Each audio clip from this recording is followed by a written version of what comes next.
Sarah, of course, you have been to Gaza many times. What do you make of the Hamas militants carrying on with their rocket attacks, which is obviously leading to a very harsh reaction from the Israelis and resulting in civilian deaths in Gaza?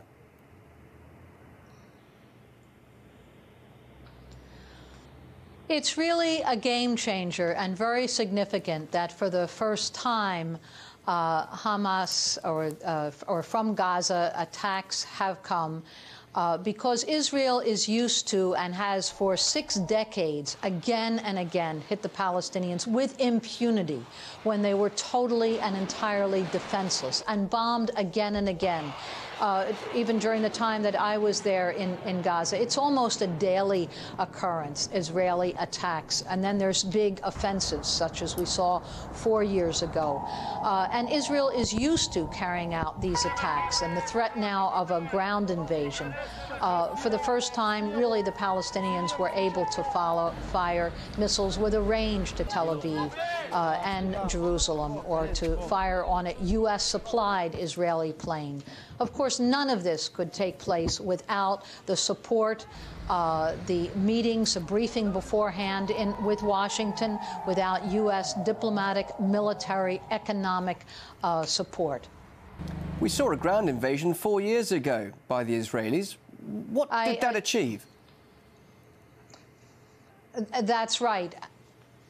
What it achieved is more than 1,400 Palestinian deaths, massive destruction of schools, of agriculture, of small industries. It was really of use of white phosphorus, of all sorts of prohibited weapons were used. So this is a severe threat and an important time for people of the whole world to respond to Israeli terror, which has become so ordinary that it becomes acceptable, and it should never, never be acceptable. What Israel has done to the Palestinian people from the very beginning, from the theft of the land and the resources to what is going on today against a democratically elected government in Gaza, which is the government of Hamas. Every Israeli threat is itself a violation and a war crime and should be denounced and opposed in the strongest way. Now, at the same time, I do think it's important to recognize, as the world does recognize, that the Palestinian people have a right to defend themselves. They have a right to defend themselves with rockets, with digging tunnels, with doing all that they can, because they really are the oppressed and landless and displaced people. And Sarah, on the other hand, Israel really is a superpower in terms of weapons. I want to ask you, you say the Palestinians want to defend themselves, and they are indeed defending themselves with rockets apparently being smuggled in from Iran. Now, that actually is a serious development, isn't it? Doesn't that actually mean that Tehran could be caught up in all of this, and perhaps we're talking about maybe a regional war as a result of all of this?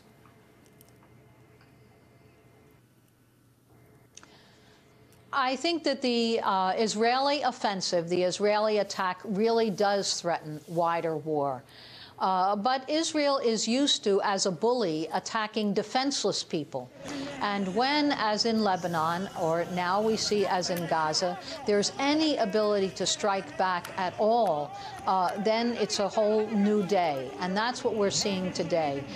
The idea of threatening the Palestinian people with defending themselves, or claiming that missiles come from Iran. Missiles can come from anywhere in the world today and be manufactured also within Gaza. There's certainly the technology, the ability to do this. And what has changed it is that the missiles are falling in Israel. They're not just falling in Gaza City. They're not just falling on completely defenseless people. And that's what the Israelis are used to doing, and they're used to doing it with full support from the U.S.